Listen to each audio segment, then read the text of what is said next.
Hi, neighbors. Welcome to Season 3 of the Stoners Nextdoor with the King and Queen of Mayhem, Aaron and Mal. Remember to kickstart your weekend here every Friday with a curated critique of some of the craziest posts by your next-door neighbors from around the country.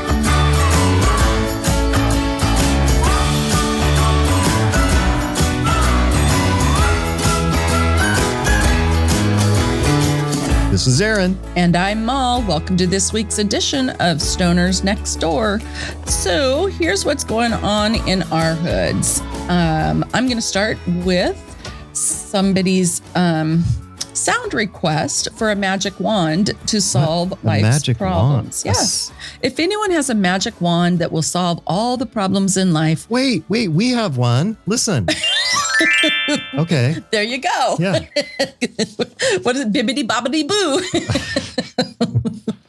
So this poster is interested in looking at it or buying it from you. Would be interested in seeing the wand's past accomplishments and achievements to verify that it actually does what it's supposed to. A wand with a resume. A wand with a resume, exactly. Yeah. May I request a demonstration? Prefer a fast-acting wand, one of the later models that come with the instant gratification package or enhancements. What? If it isn't the instant gratification type, preferably one that lets you know whether or not anything's happening and gives a forecast of what's happening after waving it. Day's forecast. Somebody got me fucked up. If it's portable, that would be great, especially if it's pocket sized. What kind of man is this person looking for again? Magic wand, I'm telling you. Color not important. Preferably machine washable in case I forget to take it out of my pockets. Larger size wand to be storable in my apartment, but am able to work around the size issue. Prefer to have the instruction manual if you still have it. Am able to drive anywhere to pick it up. Submit a picture if possible. Can you imagine the picture? Are we talking about a dildo? I have no idea. What is this? I think it's satire, but can you imagine the pictures this poster got in the DM? And then, if you happen to have a magic lamp instead, and you need to be relieved of, it still has wishes left. I'm interested in that as well. Like, wow. Okay. Somebody definitely needed to let out some steam that day. Someone in a neighborhood across America says a naked man parked in front of my house. This is my first post, but I just had to share this. Starting off with the doozy. I was standing looking out my front window when I see a white car park in the small spot between my driveway and the neighbors. We both have the red curb marking, but this car was parked facing west on the on the wrong direction and blocking both our driveways. He got out and I thought my eyes were playing tricks because he looked nude. I opened my front door and yelled to him that he had to move his car as it was parked blocking driveways. He turned around and yes, he was completely nude. He then proceeded to get back into his car and drove away. In hindsight, I should have just waited until he was gone and called for the car to be towed. Imagine the sight when he would have had to go to a police station with no clothes and nothing. Well, okay, but that implies that he was going to get out of the car and walk around completely nude in order to have that car towed. Yeah. It's like, what was there a backup plan? One of the neighbors asks, was he well endowed? And Jay says, I'm an on-call gigolo, and I find it much more efficient not to wear clothes. I also struggle to parallel park, and your spot was the only one I could get into. Oh, that's funny. Sarah says, no bag, but did he have a sack? Kara says, how did she know he did not have a bag? Also, she did not follow good form and include a description. Hair, brown eyes, green skin, tan, penis 6-8 inches, foreskin, no. So anyway. Oh my God. Hey, it's great to be here. I'm a single white female, soon to be 42 in December. I have two boys. One is about to be 20 in October, and the other one in January will be about 15 or 16, I think. Also, I take care of my 87-year-old grandma, and we live in blank for now. So if you have any questions, please feel free to ask. That's just, someone introducing themselves. Yeah. And Elizabeth laughs, 15 or 16, I think. Yeah. And Rhonda says, that second kid is just an afterthought. Not sure what his age is. Amber's ambering. She says 15 or 16. Not sure the gender, but it likes Pokemon and pee standing up. So I'm leaning towards a boy. Caitlin says, I make fun of my mom for not remembering what time I was born as a second kid, but I feel like she at least knows my age. John says, I thought he was 13 or 14, but he just took off in my Buick, so I guess he has to be at least 16, right? That poor kid is exactly why you can't have videos taken in birthing rooms, because it for sure is being shown to him or her with, look what you did to me. Myra said, let's not be quick to judge. I have 6 kids and I have no idea how old they are. My grandson is 8 years and 42 days. Oh, okay. Tracy says, hi, I have one wonderful son about to be 20 and another child. Pamela says, sorry, second son. Nobody cares how old you are. And David says, do you or your grandma have an OnlyFans account? Oh my God. Oh, I swear, people. Okay, this poster says, help my cat, please. My cat hates staying indoors, but keeps getting in fights with other cats in the neighborhood, which she loses 100% of the time because she's so small. Is there anyone who knows how to teach a cat combat training, like basic grappling, scratching, biting 101, feline pressure points? There's someone who says, and the movie will be called Karate Cat. That's very cute. Very, very cute. And another reply, the first rule of Cat Fight Club is you don't talk about the Cat Fight Club. Touche. Good point. So there's a couple of posts here that are related. One says, why would anyone plant flowers around the mailbox? Do you hate your mailman? He gets stung delivering your mail. That's inconsiderate. Don't plant flowers around your mailbox. Bees sting mailman. Hashtag Karen. Rose says, I put jumping cactus around mine. And that is so brutal. Renda.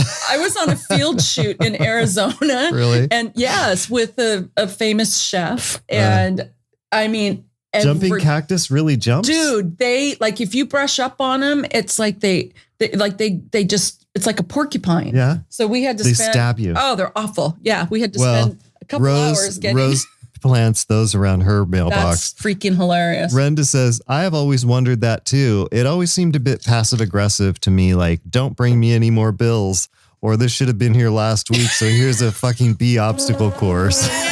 Allison, I wonder if there are any pale bees. I'm sure there are.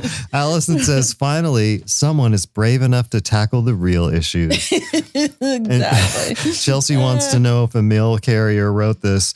And Heather says, do they only sting mailmen? Oh. And Wayne says, great idea. I'm putting a yellow jacket nest inside our mailbox. Surprise. And I'm going to raise the red flag. Our mailman is an idiot and deserves a special treat every now and then. And Kat says, dang it. I was under the false impression that if the bills didn't make it to me for whatever reason, such as the letter carrier perishing due to poisoning I caused, I wouldn't have to pay. Exactly. I guess I'll knock it off then. That is David says, funny. well, I enjoy the yelps and cries of anguish from my mail person. Hail Satan. And Mercedes chimes in. She says, all summer I've been raking my leaves, planting flowers, watering the yard. Who knew I was being such an inconsiderate asshole? I love it. And then there's one more about mail. And then I have a couple cold reads for you. Okay. Mail delivery at almost 8 p.m. So someone takes a picture of the mailbox or the mail carrier truck out in front of their house and it's getting dark. The mail has arrived at almost 8 p.m. 5 days in a row. This is getting ridiculous. How is a person supposed to do any banking or other important business when the mail comes this late? I know it's not the carrier's fault. It's just frustrating. And how Lori is that stopping anybody from doing banking? Well, wait. Lori says at least they get mail. Our carrier just says fuck it at a certain point in the day. You got mail. It says can't figure out how to get online, but can't figure out how to do online banking. Right. And Mercedes says, little secret, if it's important business, it's probably not being dropped off at your door by the postal service. Exactly. Oh my gosh. And people. Okay. So I'm going to describe what I'm seeing. It is a Barbie doll sitting on what looks to be beach grass, maybe. She's naked. And it says Roundabout Rescue. There she was, splayed out on the pavement in the roundabout. Near the new homes. I steered carefully to avoid her and then circled back for a strategic rescue.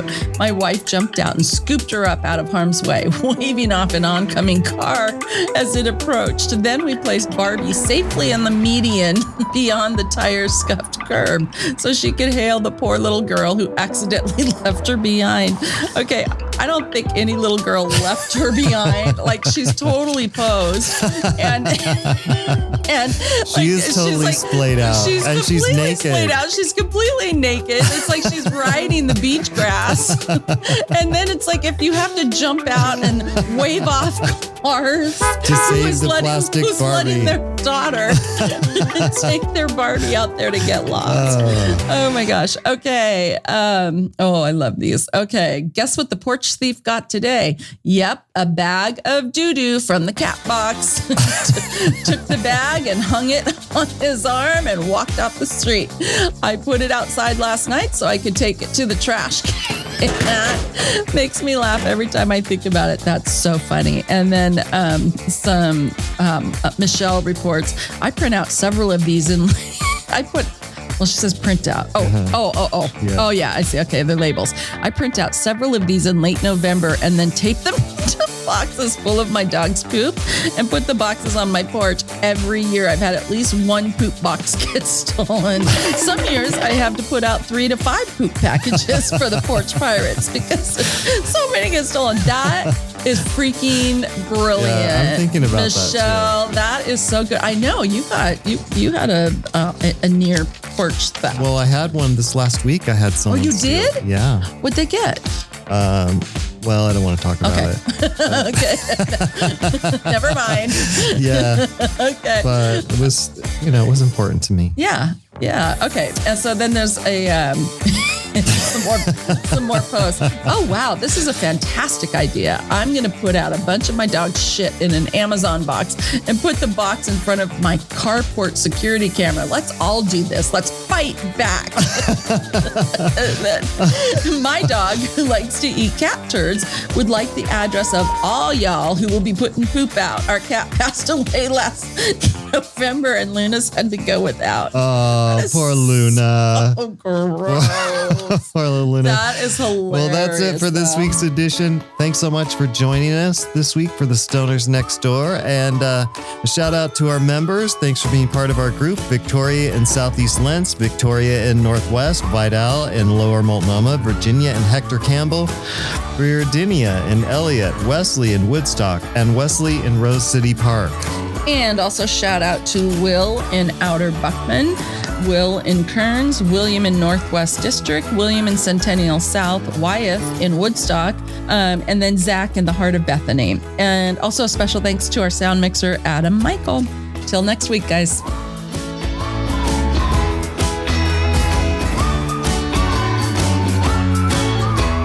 And remember, no matter who you are or where you live, always be nice to the Stoners next door, because you never know who they are and you never know what stories they have to tell.